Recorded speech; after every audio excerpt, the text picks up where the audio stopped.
Le doute s'installe quand je travaille sur mes films au milieu de production. Toujours. Quand j'ai fini la moitié du film et je commence, ok, est-ce que ça vaut la peine de continuer? Est-ce que je suis sur la bonne voie? Et là où je deviens fou, le moment de free jazz, là je fais mon... Et donc je commence à faire juste des choses hyper fous, créatives, qui je ne sais pas s'ils vont me servir, mais qui m'amènent dans une... c'est là où je commence à détruire mon film. Donc j'oublie les constructions, j'oublie tout, je me laisse juste aller sans penser si c'est bon ou pas, sans doute, plus expressionnistique. Je crée des images qui n'ont aucun rapport avec l'histoire, je change le style, des trucs comme ça. Donc c'est la folie qui m'arrive quand je tombe dans le doute et ça continue jusqu'à finition de dernière image. Donc cette période-là, entre la moitié de production et la fin, c'est le moment plus difficile dans la production. Avant d'entendre John Luigi, juste, vas-y, non, John Luigi. Non, je pense que c'est la même chose parce qu'à la moitié du film, tu ne peux pas retourner à le début. Il faut aller, et ça c'est un peu difficile. Et il y a des fois que je dis à les producteurs, je te donne l'argent pour terminer ici, mais c'est pas possible, et il faut terminer le film. Et donc, oui, pour moi c'est tous les jours, parce que mon signe zodiacal c'est Poisson, et après c'est, comment ça s'appelle, Ascendente, c'est les Gémeaux. L'ascendant Gémeaux, d'accord. Nous sommes en 4 à prendre des décisions, et donc c'est en réunion tous les fois, et c'est difficile. Réunion de la maison. Ça veut dire que le doute, plutôt que ça vous enferme dans quelque chose, plutôt que de se poser des questions, toi notamment Théodore, tu crées d'autres choses, plutôt que de se dire est-ce que j'y arrive, je vais pas y arriver. Oui, oui, ça c'est une autre chose. Quand je tombe dans le moment de doute, c'est là où je commence mon prochain film. C'est toujours ça le cas. Donc je continue de travailler, mais mon prochain film a déjà commencé. Donc ça c'est une autre façon de sortir des doutes, que je commence de développer l'idée de mon prochain film. Parfois mon prochain film, ça se finisse avant que le film en doute est terminé. Donc c'est comme ça, les gens pensent que mes films ça enchaîne. En fait, la création de chaque film, c'est la réaction des doutes que j'ai sur les films précédents. C'est pas voulu, c'est juste mon façon. C'est la seule façon de produire, c'est de créer un film, de commencer une autre. Sinon, je ne vais jamais finir. C'est bien parce que c'est très important pour sortir dans les films, et je peux dire dans ma tête, ce film c'est pas bon, mais le prochain c'est magnifique. Et donc on va refiler, j'avais montré du Frank Zappa. Frank Zappa a dit qu'il a fait des choses complètement différentes, mais dit qu'il a fait, en fait, si on écoute, qu'il a fait un seul album. Parce qu'à chaque fois il réfléchit, donc c'est ça, vous pensez que vous avez fait pour l'instant quasiment un seul film en tout cas qui va changer, et justement cette idée de ok, si c'est pas le meilleur maintenant, en tout cas si c'est pas ce que je voulais complètement, peut-être l'autre réussira mieux, ce genre de choses. Théodore? Oui, j'ai l'impression parfois que j'ai fait le même film toute ma vie, et c'est comme ça. Et parfois je me dis, ok, il y a beaucoup de monde ici qui m'ont entendu parler de dire que ça c'est mon dernier film, que je ne vais faire jamais un film d'animation, un court-métrage d'animation, quelque chose comme ça, mais c'est toujours avant de finir mon dernier film, il y a une autre dernière qui arrive. C'est comme ça, mais encore plus difficile, parce que quand j'ai commencé, j'ai fait des photos sur le cinéma, j'ai fait des photos, je prends des scènes que j'aime beaucoup.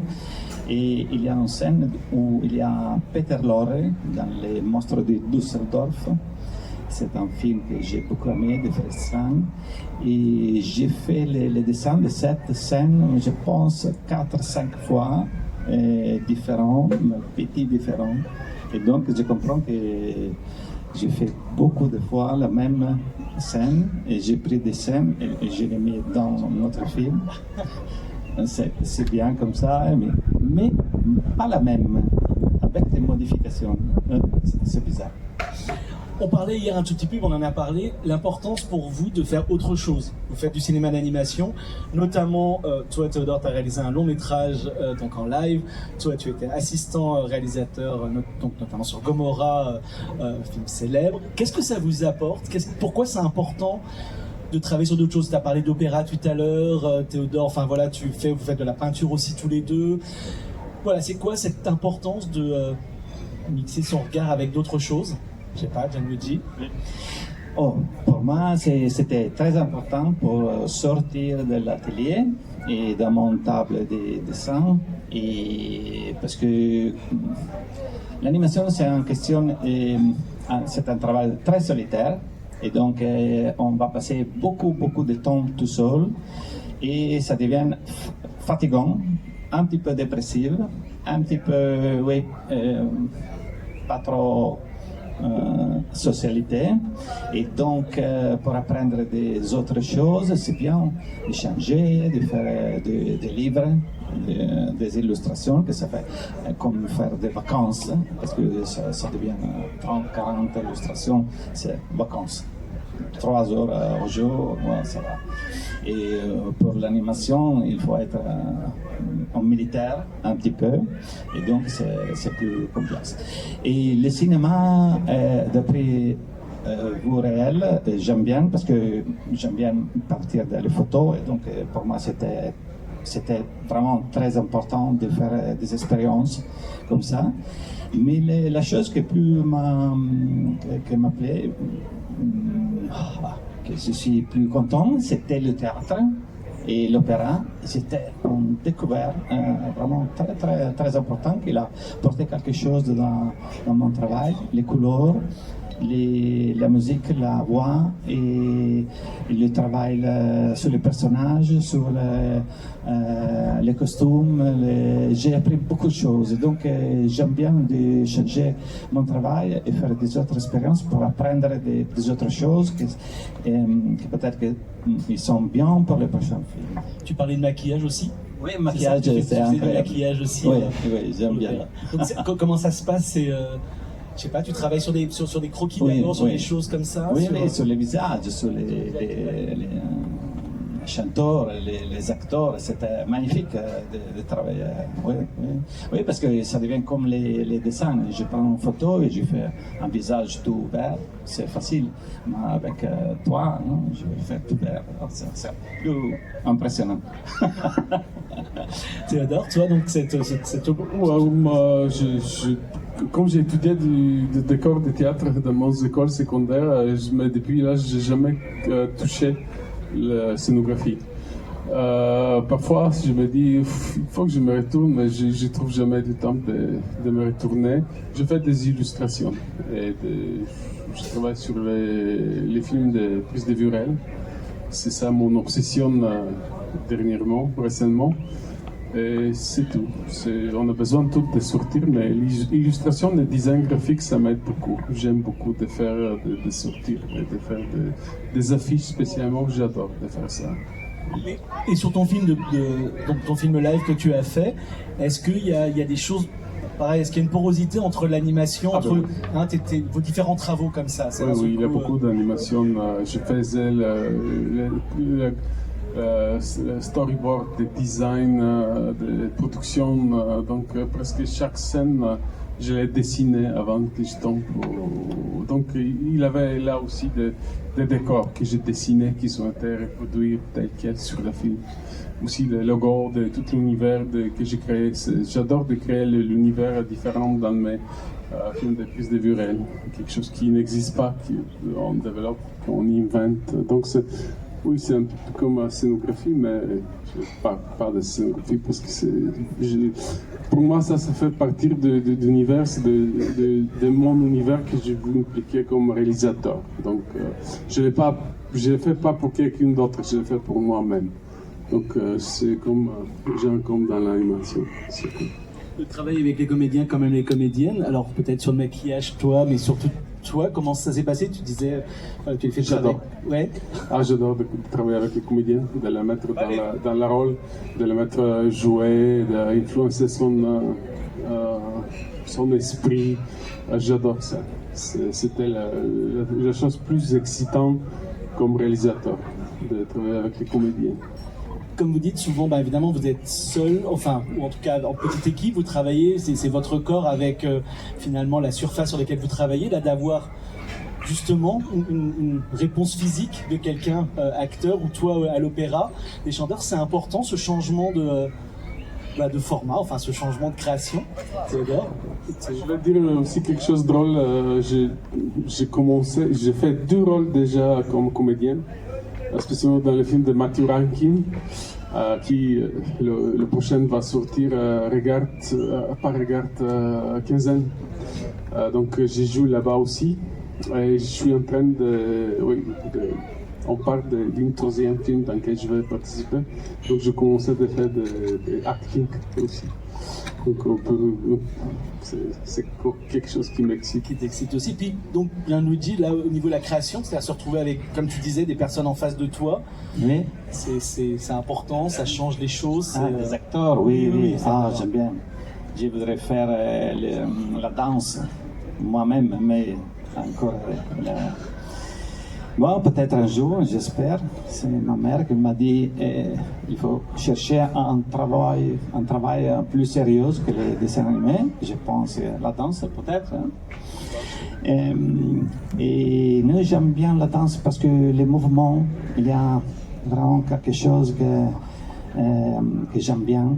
Et le théâtre, il y a toujours des corps, des mouvements que j'aime regarder avec les couleurs, avec des décors, et j'aime bien. Peut-être. Comment vous travaillez ? Vous travaillez debout, ça dépend des films, vous avez besoin tous les 10 minutes de bouger, au contraire vous restez pendant des heures sur les images. Comment ça se passe de travailler avec votre corps et avec la création ? Moi, je suis pas très discipliné, je ne vis pas très longtemps sur l'image, donc je dessine, je fais quelques dessins, après ça, je continue, je me promène, je m'assois une autre 10 minutes, donc je ne suis pas quelqu'un qui peut s'asseoir et dessiner pendant des heures et des heures et des heures. Parfois si je me mettre sur le 2e écran, regarder un film, j'adore de regarder des films documentaires pendant que je dessine la nuit. Que ce soit le concert symphonique ou rock ou quelque chose comme ça, mais ça m'aide beaucoup. Donc quand j'écoute le concert à côté, ça m'aide parfois parce que quand je suis fatigué, je regarde celui qui fait la basse ou qui fait le violoncello, je regarde un petit peu, quand je me retourne, je continue. Gianluigi, toi ? Alors, je commence mon travail le plus tard possible parce que je sais que quand je commence, c'est difficile pour moi de faire des pauses et parce que je travaille sur les transformations et donc les problèmes sont les jours après. Quand je regarde le travail que c'est mauvais, alors ça c'est un problème, il faut refaire tout. Mais c'est difficile que quand je commence, je fais des pauses. J'écoute beaucoup de musique, ça me plaît beaucoup. Et je fais des pauses pour manger quelque chose, pour boire quelque chose avec des amis. Mais c'est difficile à, stop animation et manger. C'est un peu difficile, mais ça va. Alors, je suis pas sûr beaucoup, enfin, il y en a qui le connaissent, mais un réalisateur français, Alain Cavalier, donc qui a fait beaucoup de films, Thérèse, et qui a fait d'autres films, et qui dit que lui, quand il commence à travailler, il faut qu'il arrête tout. Quand il écrit, il faut qu'il éteigne son téléphone, parce que quand les gens appellent, il les aime bien, donc il a envie de parler. Et il ne boit pas, il boit un verre de vin, puis il jette le reste, parce que sinon il va trop boire, et puis ça va, et qu'il a besoin de se couper de presque tout pour pouvoir travailler. Est-ce que alors vous l'avez un peu répondu déjà, mais est-ce que c'est à des moments donnés que vous avez besoin de ça, de cette solitude et de ce moment de se dire il faut surtout pas que je sois, faut pas que l'extérieur soit présent. Je sais pas. Oui, moi c'est pareil, quand je dessine, quand je suis en production, je coupe toutes les liens, je sors pas, je fais pas les fêtes, j'essaie vraiment d'être concentré pour produire. Le seul truc que je fais, c'est de faire mon jogging Quand je travaille, quand je sens que je deviens maniaque sur ce que j'ai fait, je me dis ok, arrête, tu es trop dedans, je sorte et je fais mon jogging. C'est toujours ça là, pour échapper de cette, parce que c'est comme de construire quelque chose, ça monte, dans un certain moment je me sens comme même commence de trembler, même c'est si stressant, il y a trop d'énergie dans mon pinceau et dans ce moment je dis ok, le temps de jogging. Oui, mais je comprends parce que c'est similaire. Quand j'ai fait le même dessin 3-4 fois et j'ai dit aujourd'hui ça va. Vous avez besoin de... Moi j'ai une question pour toi. Est-ce que tu te retournes sur l'animation que tu as déjà fait? Est-ce que tu fais corriger? Oui, il y a des fois. Et surtout à le début, et c'était vraiment horrible. Hein. J'ai fait des animations et j'ai dit c'est horrible, il faudrait faire tout. Et à ce moment, je suis avec l'expérience et tout, c'est plus rare, mais j'aime bien retourner sur les films, sur les dessins. Et il y a beaucoup de fois que je retourne sur les scènes après 1 mois, 2 mois. Je retourne et je refais dans le même dessin. Les couleurs et je vais changer. Mais alors, avant de poser la question aussi à Théodore, c'est quoi? C'est une exigence parce que tu as quelque chose en tête, tu veux absolument? Ou c'est pour avoir... Parce que c'est pas refaire pour la perfection, on parlait tout à l'heure, c'est plutôt refaire pour être sûr de ce que dans ta tête va être... Et non, c'est pas la perfection. La perfection, ça m'intéresse pas trop. Et c'est pour les couleurs, parce que je commence un film avec un bleu, que c'est un bleu. Je travaille, j'ai fini la scène. Après 2 mois, il y a encore des scènes avec le bleu, mais le bleu, il a changé. Le mieux, c'est plus vibrant, et donc je vais changer tout le reste que je fais. Théodore, toi, tu fonces et tu... Moi, je ne me retourne jamais. Jamais tel quel. Une fois fait, pas de retour même maintenant. Par exemple, je vais vous donner un exemple. Maintenant, le film que je fais, c'est avec encre et aquarelle. Sur des petits, je n'utilise pas de peg bar. Donc, je ne sais pas comment ça bouge. Je regarde mon image précédente. Je fais la prochaine, après ça, la prochaine. Et toute la moitié du film est finie. Et moi, je n'ai jamais regardé qu'est-ce que ça donne l'animation. Jamais regardé l'animation que j'ai créée. Je vais les regarder quand je vais faire le montage, mais je ne vais pas les retoucher, je vais utiliser tel quel. Parce que pour moi, comment ça bouge l'animation, ça ne m'intéresse pas. T'aimes la vibration, cette idée que d'un seul coup, enfin, ça peut aller dans un sens. J'aime, c'est juste que l'animation, ça m'intéresse pas. Le mouvement, si c'est parfait ou pas, si ça bouge parfait ou pas, il y a des erreurs, je me fous.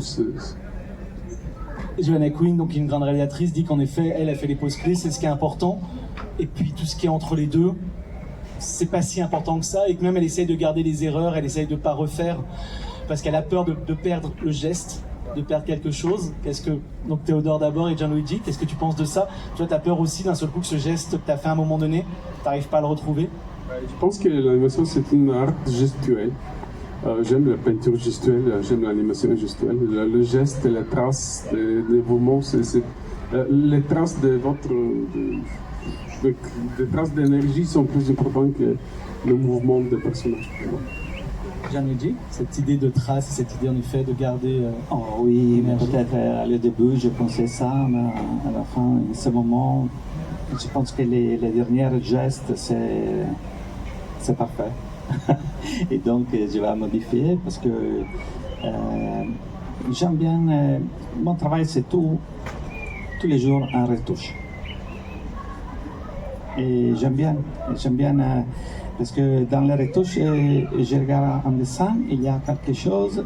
Quand j'ai vu les tableaux de Velázquez, et j'ai vu que c'est tout en retouche. Et je suis content. C'est Velázquez, il a fait comme ça. Peut-être que je peux faire un petit chose comme ça. Donc c'est quoi? C'est Pollock contre Velázquez. C'est Pollock, on laisse son geste comme ça, et Velázquez, au contraire, on va tout reprendre. Il y a entre les deux. Moi, j'aime Goya. Donc voilà, donc plutôt Goya. Je suis sur Goya. Velázquez. Alors j'ai une question qui est très bête. mais je voulais la poser quand même par rapport à notamment peut-être jeunes étudiants. Quand est-ce qu'on sait qu'une idée, c'est la bonne idée qu'on a envie de développer? Est-ce que ça peut prendre des mois? Est-ce que ça peut prendre... on se rend compte en une minute? Est-ce que c'est des années? Est-ce qu'on a besoin de quelqu'un qui nous dit là, il y a quelque chose d'intéressant dans ton travail? Jean-Luigi? Mais ça, c'est bien, avoir quelqu'un qui va dire ça, c'est bon. Merci. Et tu as besoin de ça, par exemple, pour, je sais oui. pas, La Voix des Sirènes, les films que tu as fait, tu as besoin d'un seul coup qu'il y ait quelqu'un qui te dise là, tu es sur la bonne voie, ou toi, il y a une petite voix, ou je sais pas, il y a quelque chose qui dit allez, là, j'ai envie de raconter ça et je fonce. Non, c'est une blague. C'est toujours un travail solitaire. Et donc, s'il y a quelque chose qu'il y a, comment dire, en évolution dans les dessins, dans l'histoire, peut-être que c'est bien et commencer. Si le dessin c'est fini, c'est terminé, il n'y a pas d'autres solutions, alors peut-être que c'est bien de faire seulement des dessins. Mais pour l'animation, pour moi, c'est très important de regarder qu'il y a une évolution. L'évolution, oui, j'aime bien, c'est important pour moi, pour le style, pour les techniques, pour la tête, pour tout. Ouais. Mais ça, c'est toi qui juges. C'est-à-dire que c'est pas, donc comme tu dis, tu te fais confiance. Enfin, nous sommes en 4. Oui, c'est vrai, pardon. J'oubliais les 4. Et les 3 autres. Peut-être qu'ils sont 2 et 2, c'est difficile. Hein? Yeah. Théodore, toi? C'est très intéressant, question. Presque tous les films que j'ai fait, au début, je les partageais avec les gens, j'ai essayé de pitcher mon projet, parce qu'il y avait 2 ou 3 films que j'ai fait juste toute seule sans partager, et 2 entre lui sont bien finis. Et le seul moment quand j'ai commencé de me tromper de mon jugement, de mes projets, c'était pendant le temps de Covid. Parce que j'étais isolé, et j'ai pas eu d'opportunité de partager avec les gens et j'ai pas eu envie de partager. Donc je m'encapsulais et ça me fait de perdre mon capacité de juger, si vous voulez. Donc tous les films que j'ai commencé pendant la Covid, je me trompais. Je sais pas, c'était hyper intéressant, ça m'est jamais arrivé. J'ai fait 2 ou 3 films genre autoproduits, juste pour faire quelque chose. Et c'était tout, ils sont mal finis, j'étais pas content dans la fin, je me dis mais pourquoi j'ai fait ce film-là? Une de celui-là, j'ai partagé avec ma fille, qui est aussi cinéaste. Et quand je parlais de ce film-là, je disais, moi je pense que ça va être un super bon film. Elle dit, c'est nul, c'est rien, tu ne dois pas faire ce film. Je ne l'ai pas écouté. Elle a eu raison. Donc c'est ça, oui. Comme d'habitude, je partage l'idée au début avec quelqu'un d'autre pour voir si je suis sur bonne voie. Parce que dans le moment quand j'essaie de pitcher, d'expliquer quelque chose, je comprends déjà si ça va être un bon film ou pas. Si c'est convenant, cette idée-là. Je l'ai déjà dans la tête, je regarde même pas la réaction des gens qui je pitch. Je les vois, je les sens dans ma tête que, ok, ça peut-être ça va pas être bon, je dois pas faire ce film-là. Donc c'est différent. Oui, c'est vrai. Il y a des fois que j'ai découvert des bonnes scènes après la musique, après le son. C'était bien travailler avec les musiciens parce que il y a le rythme, il y a tu vas découvrir des autres choses, il y a des profondités dans le dessin. Et donc ça, c'est très important. C'est pas dans le montage, tu travailles, oui, c'est bien avec un monteur et tout, mais la musique, il y a quelque chose. C'est un autre auteur qui va penser le film et donc il va donner quelque chose vraiment très important dans le film.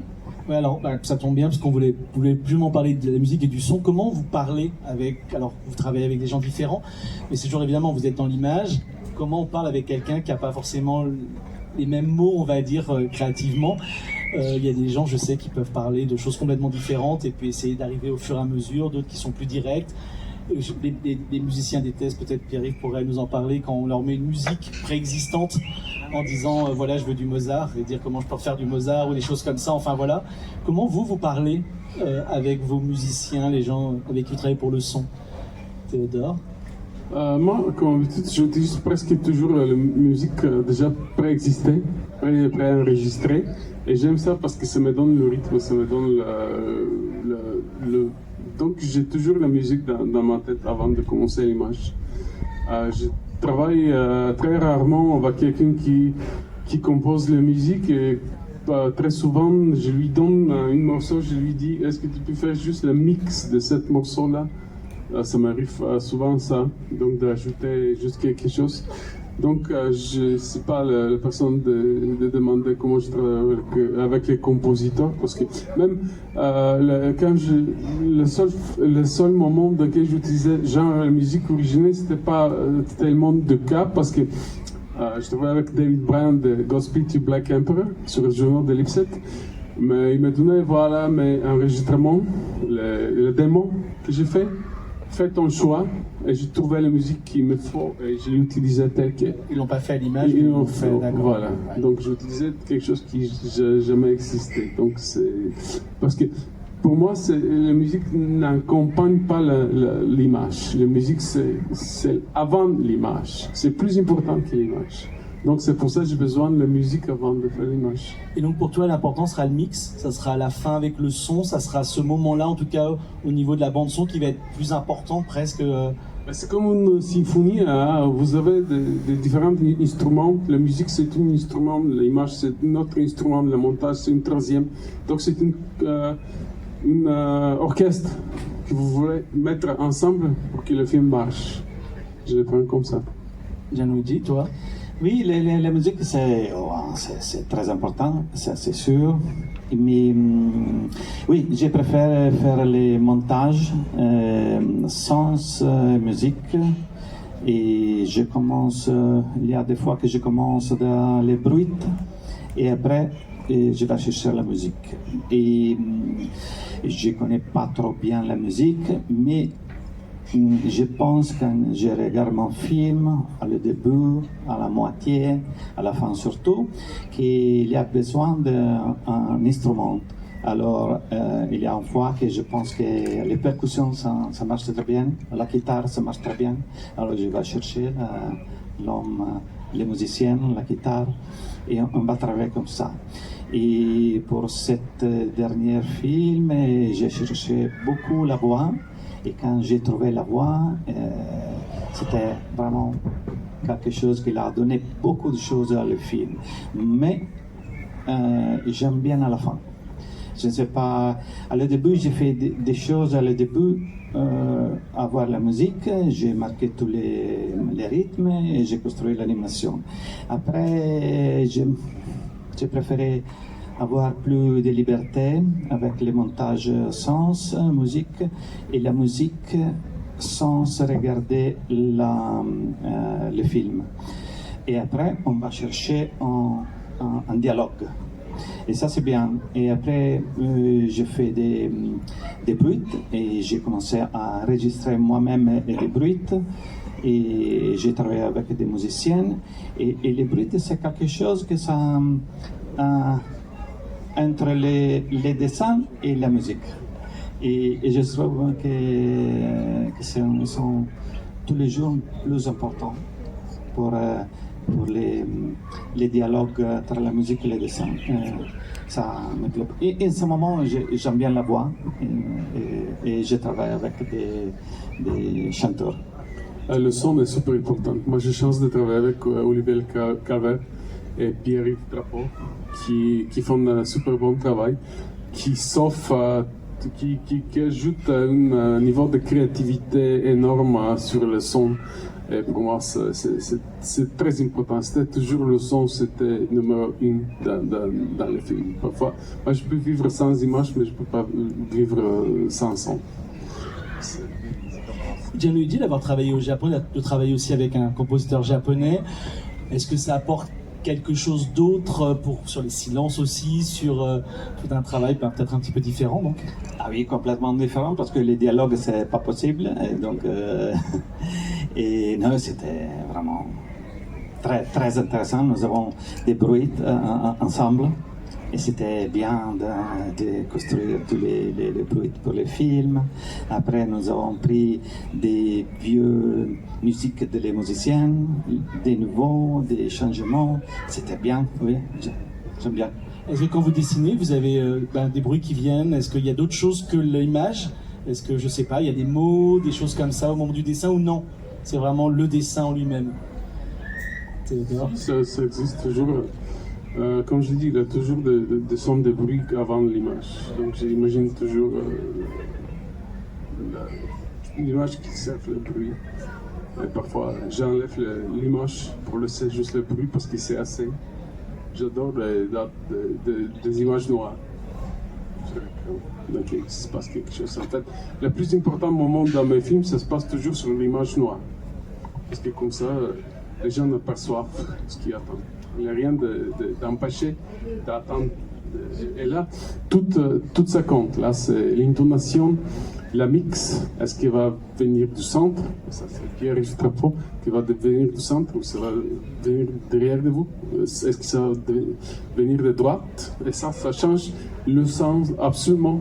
Parce que quand tu restes juste image noire et ça vient derrière, c'est du storytelling parfait et j'adore ça. Quand tu as effacé les copines de Norman McLaren de son film, il y avait le son encore ou tu sais pas parce que vous l'avez pas passé, c'est ça, vous l'avez Si, il y a du son, mais moi je passais une passe, j'ai effacé le son aussi. Dans le son, c'est comme ça, c'est tout à fait par hasard aussi. Le son est effacé aussi. Le son est effacé aussi. La piste sonore, c'est... Et tu aimerais faire un film, je sais pas, un peu plus... Tu fais déjà des films assez expérimentaux, mais encore plus expérimental, je sais pas, tout un film noir justement qu'avec du son. C'est Derek Jarman qui avait fait un film tout bleu pendant 1h15 où il y a un bleu, il y a juste un dialogue derrière. Est-ce que c'est le genre de choses qui te... Je suis en train de... J'ai un projet que je vais faire l'année prochaine. C'est comme... on a obtenu de Cinémathèque québécoise des copies des films russes des années qui faisaient partie d'une collection. Donc ils nous avaient dit choisissez-vous, c'est des pellicules.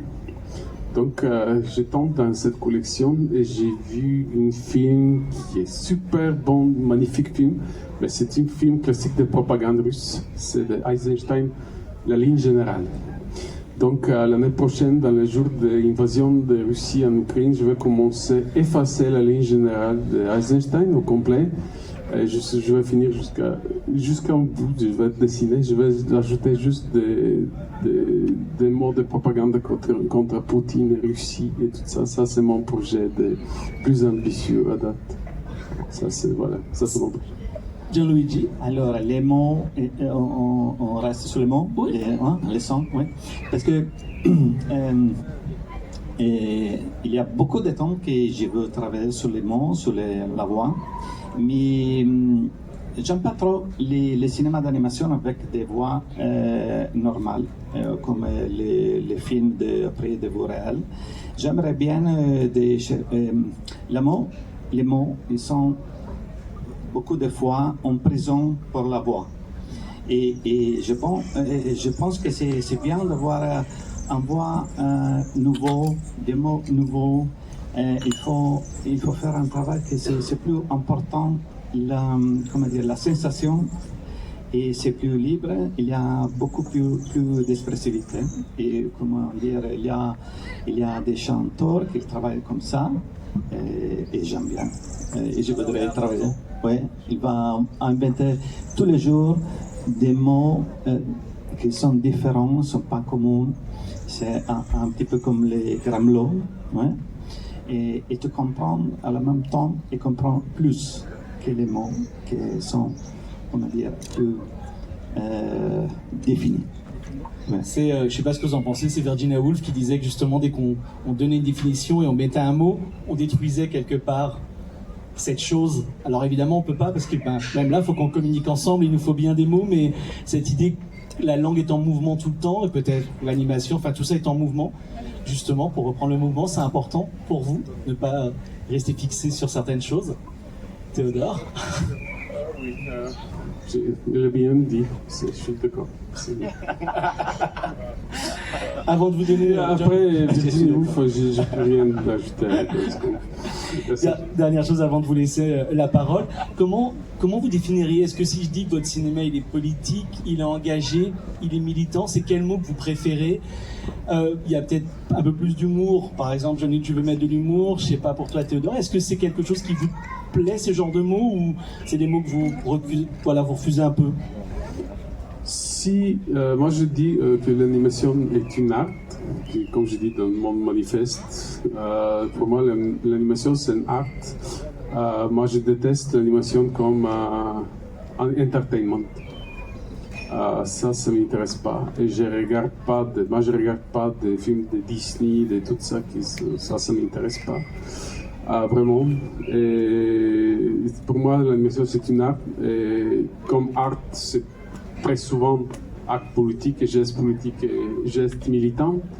Donc oui, l'animation c'est un acte politique aussi. Donc ça correspond des fonctions d'acte de ce moment-là. Luigi?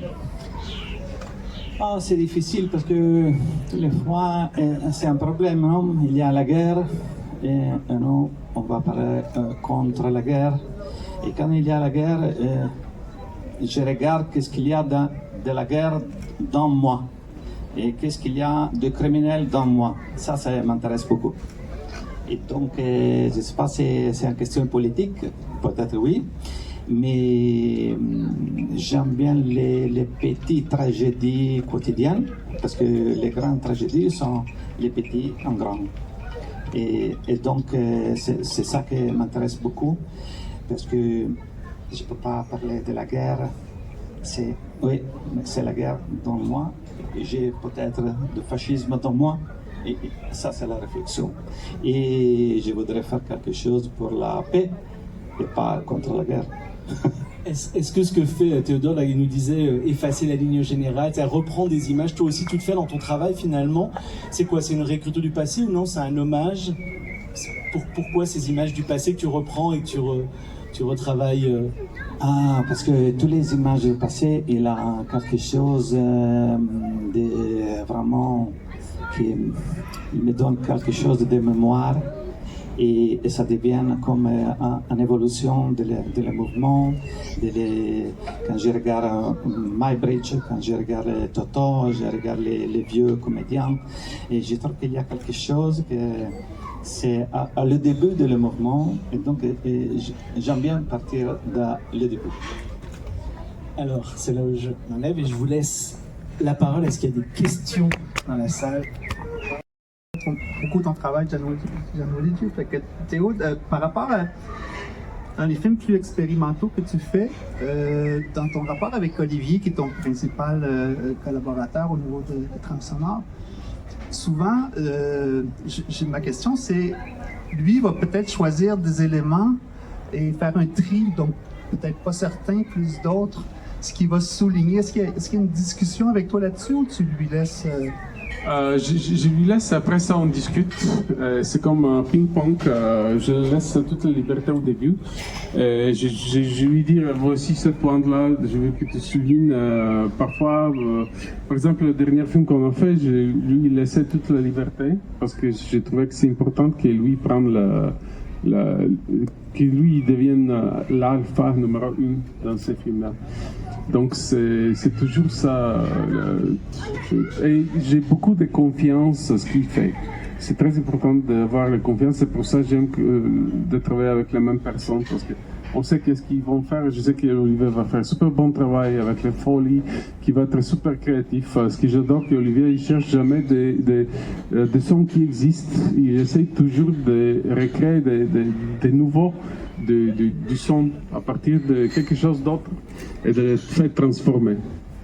Voilà. Luigi, on peut quand même te poser la C'est question. des rapports aussi avec la musique. Oui, puis ce que disait la fin, Théodore, c'est à travers des gens que tu connais.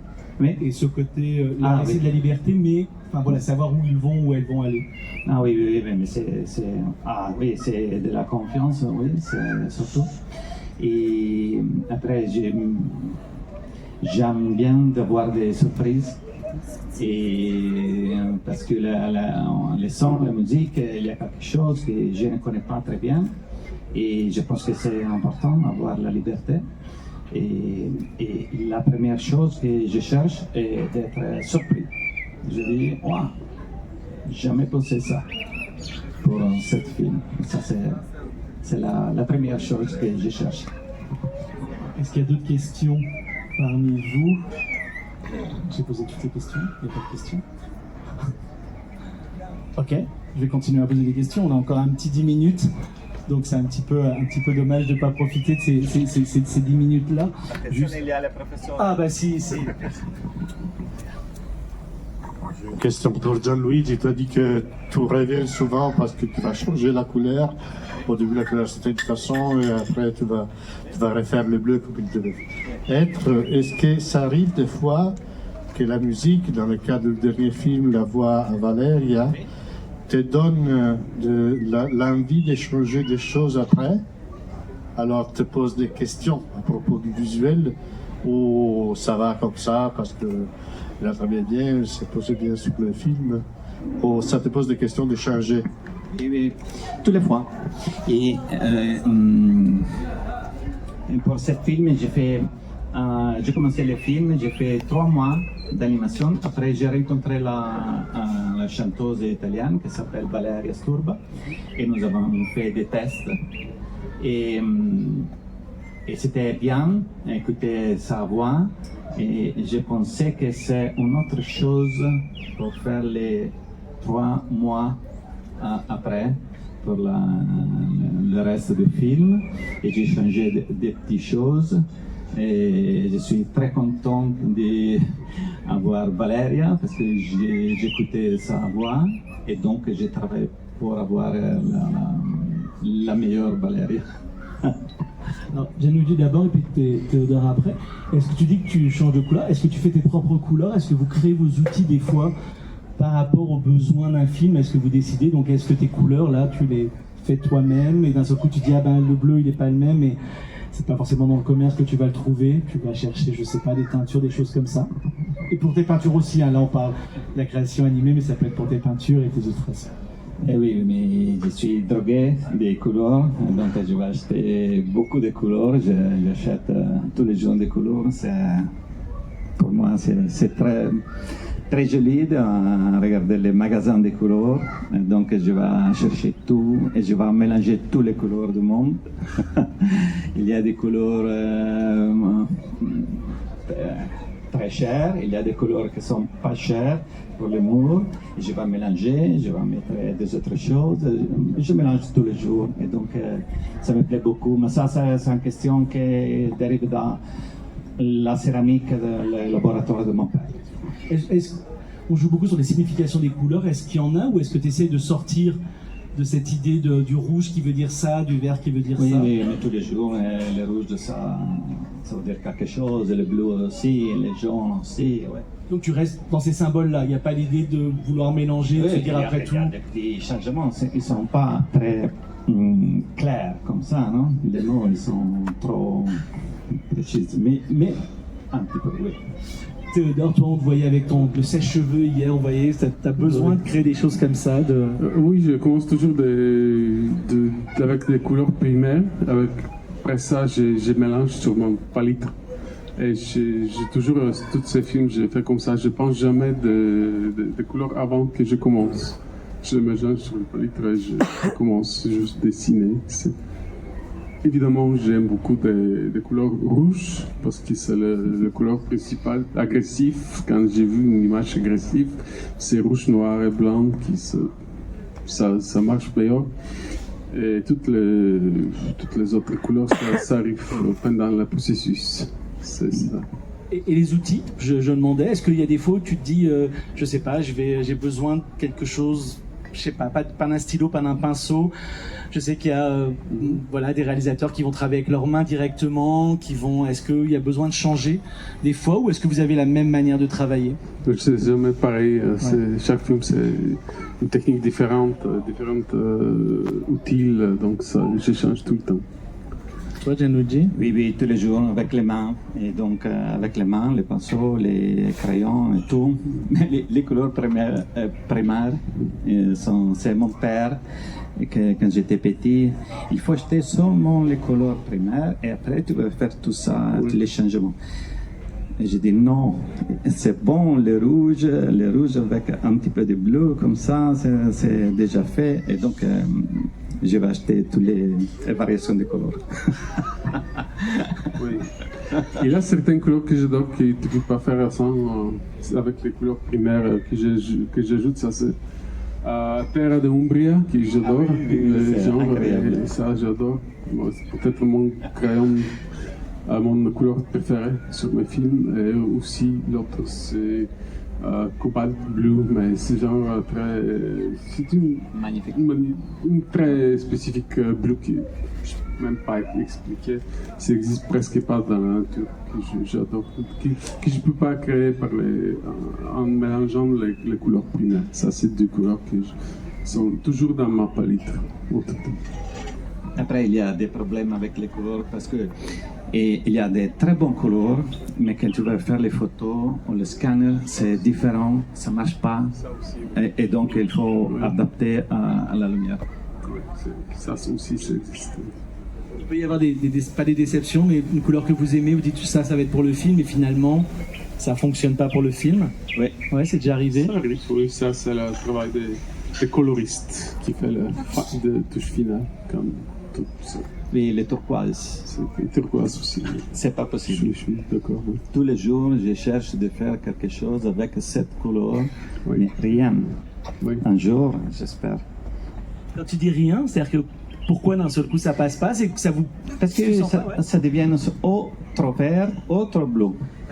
Et les turquoises, c'est une autre chose encore. Oui, le digital se reproduit mal de turquoise, c'est le cobalt. Ça, c'est étrange, mais. Vous regardez ces couleurs pour la peinture, vous avez des couleurs pour vos peintures, des couleurs pour vos animations. Est-ce qu'il y a des choses comme ça vous Ouais. Moi, j'aime, si j'aime sur le papier, c'est assez. Après ça qui va s'arriver, ça arrive, quoi. Oui, je change toujours, j'achète plusieurs sortes de scanners, je suis jamais satisfait. Peut-être j'ai 4 scanners chez moi, qui sont 3 HP, 1 Epson. Ça dépend des couleurs que j'utilise soit Epson, soit HP. Parce qu'ils me donnent différentes scans. Ça aussi, je suis devenu maniaque obsédé par. C'est vrai parce que j'ai commencé avec la pellicule 35 et les couleurs sont magnifiques. Sont magnifiques et sont parfaites. Après, avec le scanner, c'est vraiment difficile les couleurs. Bon. Après, ça marche. En ce moment, j'ai fait des photos de les dessins. Pas le scanner, mais des photos. Et ça marche bien. La seule chose qu'avec l'image digitale, c'est le blanc. Le blanc de la pellicule 35, c'est magnifique. Il y a de profondité. Et le blanc à l'ordinateur, c'est bon. C'est rien. Ça m'énerve beaucoup. Et donc, j'ai terminé d'utiliser le blanc. Maintenant, on commence de parler comme des maniaques. C'est niveau de blanc qui n'est pas assez jeune, mais c'est plus jeune. Heureusement, j'ai eu, je vais vous dire une histoire. Heureusement, j'étais à ONF, dans lequel on a eu une technicienne super bonne qui s'appelait Pierre, qui m'a fait, quand j'ai fait la physique de la tristesse, il m'a fait le meilleur setting de lampe. C'était la lampe qui peut être corrigée à un niveau impeccable pour le niveau de balance. Donc, il me fait le parfait pour Nikon, qui blanc était exactement blanc que j'ai eu sur la table. Bleu était exactement le bleu que j'ai eu sur la table. Donc, j'ai eu la chance de travailler avec lui. Il me fait setting parfait. Et ça, j'adore. Ça, c'était tellement de meilleure expérience. C'est rigolo, on a commencé avec l'idée d'improviser, d'imperfection, Et finalement, on finit avec un côté très maniaque. Oui, mais c'est vrai, mais après 3 mois, 4 mois, je vais oublier tout, les bleus, les couleurs, et ça marche. Mais dans les moments que tu travailles, à la fin, tu es à un moment vraiment fragile et les gens, c'est pas, les blancs, c'est un peu, le film c'est horrible comme ça, et après 3 mois, c'est rien, ça marche. Ah oui, le temps de couleur finale, ça dure des semaines pour moi. On touche presque chaque cadre par cadre, ils me détestent. Les gens de couleur, mais ils me détestent parce que, ok, on change pas ça, mais masque le côté gauche ou le droit ou au centre, il y a quelque chose là. Moi, je veux pas que tu changes ça, je veux que tu changes juste ça. Donc, ils presque dessinent chaque millimètre d'image pour qu'ils rendent le couleur qui me fait satisfait. Ça, c'est moi, c'est vraiment maniacal de cette stade de film. Ah oui, c'est le travail le plus difficile. Parce que tu es à la fin de l'énergie, tu es très nerveux, tu vas casser tous les fils pour ça, et donc c'est normal. Et les techniciens, c'est dur. En plus, les 10 images, les 10 scènes, une après l'autre, doivent marcher ensemble. Et ça arrive. Tu fais la scène, après ça, tu rentres sur la prochaine. Et bon, tout ce que tu as fait avant, ça ne marche plus. Donc, on commence le début. Donc, c'est toujours aller-retour, mais c'est ici, le bleu était différent. Ok, on se retourne, on refait tout le film. C'est toujours comme ça. Moi, je suis pas une indias sur ça. Et après, on le voit dans différents festivals, et je suppose que les conditions de projection sont pas les mêmes. Des fois, c'est dur de voir un film et moi, je veux pas le voir. C'est pour ça que je déteste maintenant d'aller au festival, parce que tout le travail que tu as fait, après ça, tu le vois sur l'écran, c'est... Chaque projecteur avec son propre lampe, pas changé depuis des décennies. Et c'est tout le travail que tu as fait, c'est perdu. Donc ça, on ne peut pas contrôler. Un jour, je vais me promener avec mon propre projecteur, avec mon propre écran. Je vais l'installer, je vais projeter avec mon propre système de son. Parce que ça aussi... Ouais. Andrea d'ailleurs réagit, puis il est parti, mais le système de son... Ça va être mon rêve utopique de projeter mes films. Allez, pour finir, est-ce que dans les prochaines... donc Théodore, toi c'est fini, plus d'animation, plus de cinéma, c'est quoi les prochains projets qu'on peut avoir, ou non, au contraire, tu as déjà 3 films d'animation que tu es en train de faire Bien sûr que j'ai 3 films d'animation que je suis en train de faire, mais dernière. C'est promis, ça c'est le dernier film que je vais faire d'animation. Et je suis en pré-production de mon prochain film de prise de vue réelle, que ça va être une corpora bulgare-canadienne. Et oui, aussi, je dois enregistrer les voix pour mon film d'animation que je suis en train de définir en France avec Mew. Et c'est excitant parce que moi j'adore ça, c'est le cherry, le cherry of the cake d'enregistrer la voix, et je vais le faire avec une comédienne que j'adore. Je suis tellement content d'être avec lui. C'est comme impatient. C'est Dominique Pinon qui est mon comédienne préférée du cinéma français. Il y a beaucoup travaillé avec Caro et Jeunet. C'est Caro et Jeunet, la comédienne favorite de Caro et Jeunet. Oui. Et juste avant que tu nous dises, Gianluigi, tu aurais envie, parce que là tu fais du long métrage en live et du court métrage en animation, le fait de faire un long d'animation, est-ce que c'est quelque chose qui t'intéresserait ou pas? Je commence d'écrire le scénario. D'accord. Je suis au début d'un projet. Et toi, Gianluigi, maintenant que tu fais là, c'est 20 minutes, c'est un peu plus long que d'habitude. Oui, c'est vrai. Non, je vais faire un prochain film, mais très petit, parce que j'écoutais hier soir Bill Clinton, il a dit le maximum c'est 3 minutes, 4 peut-être. Drôle. Oui. J'aimerais bien de faire un comédie, oui, un film comique. Mais je pense que je suis encore trop jeune pour faire ça. Et il faut avoir 70, je pense, 80, c'est mieux. 80 c'est mieux pour les comédiens. Et c'est trop facile de faire des films dramatiques, donc quand tu es jeune, ça marche. Mais je vais attendre encore un petit peu et j'ai fait un petit film avec un comédien. Il y a toujours des projets, tu nous disais un petit peu, peut-être, c'est secret forcément, mais avec Riley Scott, avec qui tu as travaillé. Il y a toujours ces projets-là. Vous avez, alors ce sera vraiment la dernière question, mais c'est juste, est-ce que vous avez besoin d'avoir plein de projets différents, de formats différents? Je sais que des fois, alors, notamment pour des auteurs, quand vous attendez, vous êtes produits en France, tous les deux par la même production, mais on attend longtemps, on attend que les régions répondent, on attend que donc, le Centre national de la cinématographie réponde, etc. Est-ce que vous avez besoin de faire des petites choses entre-temps pour ne pas se perdre et pour ne pas perdre l'énergie, pour ne pas perdre l'envie sur ces projets? Je sais pas, Théodore d'abord peut-être. Moi j'attends jamais, s'ils donnent d'argent, mais ils donnent, s'ils donnent pas, je m'en fous, je continue, c'est comme ça. Pas besoin de... Oui, j'essaie de, comme je dis, c'est une question de vivre. Si tu attends est-ce qu'il va être financé ou pas, ça peut te détruire hein, comme artiste. Donc, soit avec argent, soit sans, je travaille toujours, je fais toujours le film. S'ils me donnent de l'argent, bien, je vais le faire mieux. S'ils ne me donnent pas, je vais l'autoproduire. Donc, je veux toujours faire ce que je veux et le reste, ce qui vient.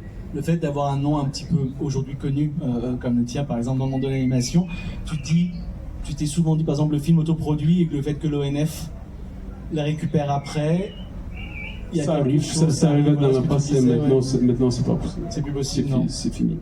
Ça, puisque la règle s'est changée, donc c'est pour ça, je pense que je vais être des moyens films avec ONF parce que c'est plus possible de commencer un film après ça, de rapprocher. Ça c'était quelque chose qui arrivait dans l'époque de Marcel Jean. Maintenant, tous les fonctionnaires qui sont en tête, ils n'acceptent pas ça. Qui, peut-être ils ont raison, mais c'est juste pour moi, je fonctionne pas comme ça. Je peux pas tout... je suis pas si prévisible de quel film je vais sortir, me dire, bon, tu as un autre film avec nous et tu finis un autre film. C'était toujours ça comme ça dans l'époque avec Marc Bertrand, mon producteur. Il ne savait jamais quel film. Il vient le matin, le lundi, dans la semaine, et je lui montre un film, voir, Marc vient voir, moi je finis ce film-là. Mais écoute, on travaille un autre film. Qu'est-ce qu'on va faire? Je dis, écoute, ça c'est un film, est-ce que tu l'aimes? Oui, je l'aime beaucoup, je pense que c'est mieux que celui-là que tu fais maintenant. Et donc, c'est toujours cette chose maintenant, c'est pas possible, donc c'est...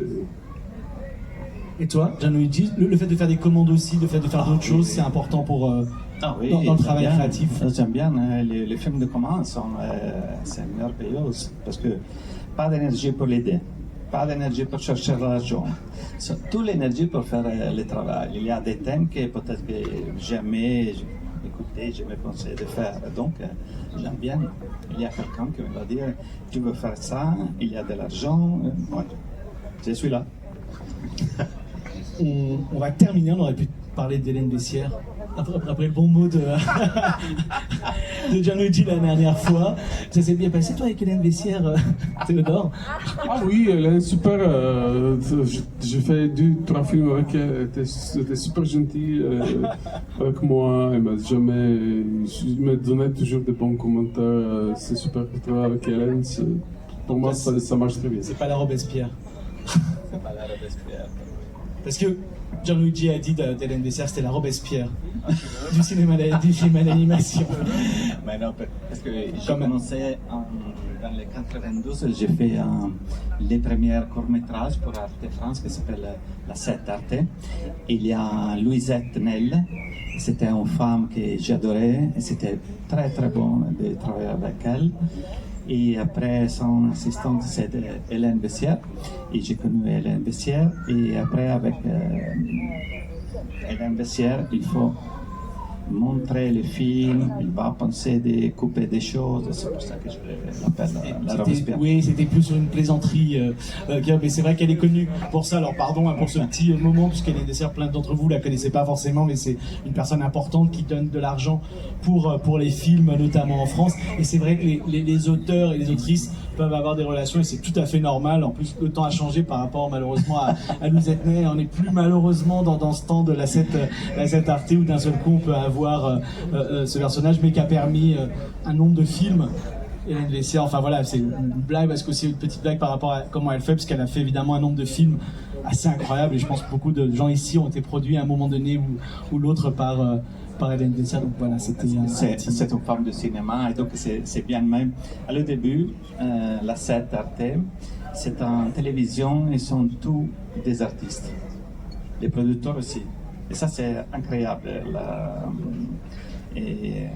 Et donc je suis, comment dire, j'aime bien les moments de début. Merci beaucoup à tous les deux pour ce